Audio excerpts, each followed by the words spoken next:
Right. జీవీఎంసీలో భూ ఆక్రమణలపై అధికారులు కొరడా జులిపించారు. 95వ డివిజన్ పరిధిలోని చీమలపల్లిలో పోలీసుల సహకారంతో అక్రమ నిర్మాణాలను కూల్చివేసినట్టుగా తెలుస్తోంది. సర్వే నెంబర్ 26లో కోట్లాది రూపాయల విలువైన ప్రభుత్వ భూమిలో ఇటీవల గుడిసెలు వేసి ఆక్రమించుకునేందుకు ప్రయత్నాలు చేశారు.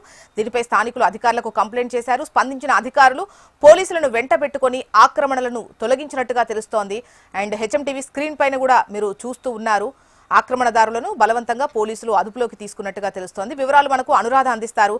అనురాధ, స్క్రీన్ పైన ఆ గొడవ, ఆ ఘర్షణ చూసినట్టయితే అక్కడ వాళ్ళు గుడిసెలేసుకున్నాము, మాకు ఇల్లు లేదు, ప్రభుత్వం ఇచ్చేటువంటిదే, దానికోసమే మేము 6 నెలలుగా ఇక్కడే ఉంటున్నాము అన్నటువంటి విధంగా ఏదో చెబుతూ ఉన్నారు.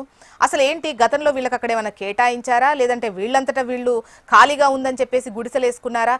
అసలు ఏం జరుగుతోంది? ముఖ్యంగా ఈ చీమలపల్లికి సంబంధించి, ఈ భూ వ్యవహారానికి సంబంధించి మీ దగ్గర ఉన్నటువంటి వివరాలేంటి?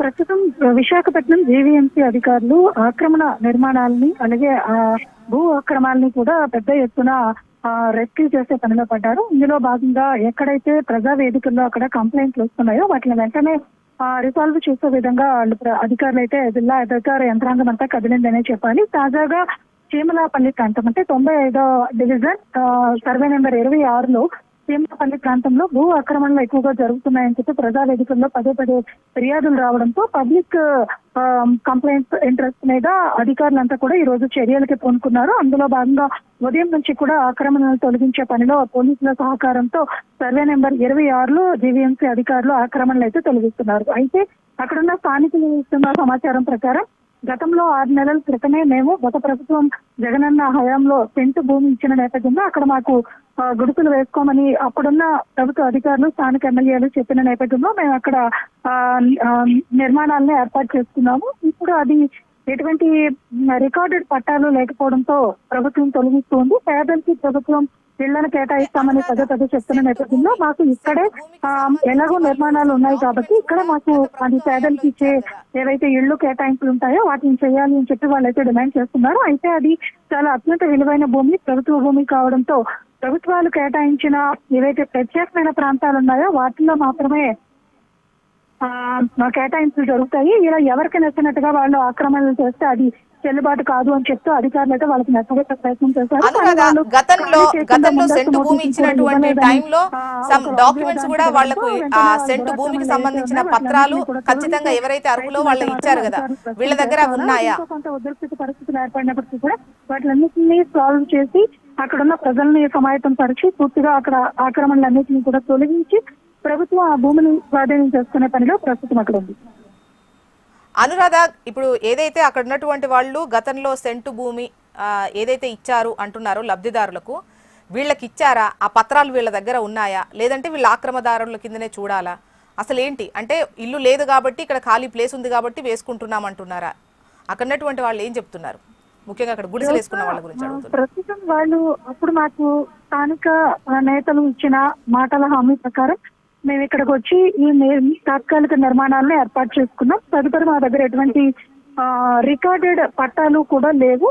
గవర్నమెంట్ నెట్స్ వచ్చిన తర్వాత పట్టాలు ఇస్తామని ఇచ్చిన హామీల మేరకు ఇక్కడ నిర్మాణాలు ఏర్పాటు చేసుకున్నాం. అయితే ప్రభుత్వం మారడం, అక్కడున్న నేతలు కూడా మారిపోవడంతో మాకు ఆ హామీ నెరవేరలేదు. అయినప్పటికీ కూడా పేదలకి ఇచ్చే భూమి, ప్రభుత్వ భూమిలో మేము ఇక్కడ నిర్మాణాలు వేసుకునేదానికి అనుమతులు ఇవ్వాలని కోరుతున్నామని చెప్పి మాత్రం వాళ్ళు అంటున్నారు. అంటే ఇది మాత్రం కొంత వివాదాస్పదంగా మారుతుంది. ఎందుకనంటే పేదల భూములు అన్నది పర్టికులర్ గా ఎవరు కూడా దాన్ని నిర్ధారించలేరు. ప్రభుత్వం పర్టికులర్ గా పట్టాలు ఇచ్చినప్పుడు మాత్రమే వాటిని నిర్ధారింపు చేసే అవకాశం ఉంటుంది. ఆ విధంగా ప్రస్తుతం వాళ్ళు ఆక్రమణదారులుగానే గుర్తింపబడతారు. అందుకని అధికారులు అయితే వాళ్ళని ప్రస్తుతం ఆ భూమిని అయితే ఖాళీ చేయమని నోటీసులు ఇచ్చారు. అలాగే ఇప్పుడు ఎవరైతే ఇంకా ఆక్రమణదారులకు ఉన్నారో వారందరినీ కూడా తొలగించే ప్రయత్నం చేయాలి. Okay, right Anuradha.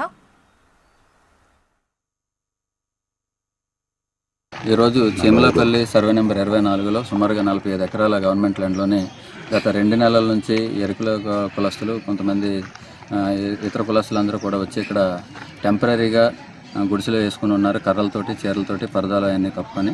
నేను గతంలో 2-3 సార్లు వచ్చి వాళ్ళని హెచ్చరించడం జరిగింది. అయినప్పటికీ కూడా వాటి సంఖ్యను రోజుకి పెంచుకుంటూ వెళ్ళిపోతూ ఉన్నారు. ఈ విధంగా గతంలో కూడా దీన్ని గత తహసీల్దార్ల హయాంలో 2-3 సార్లు తొలగించడం జరిగింది.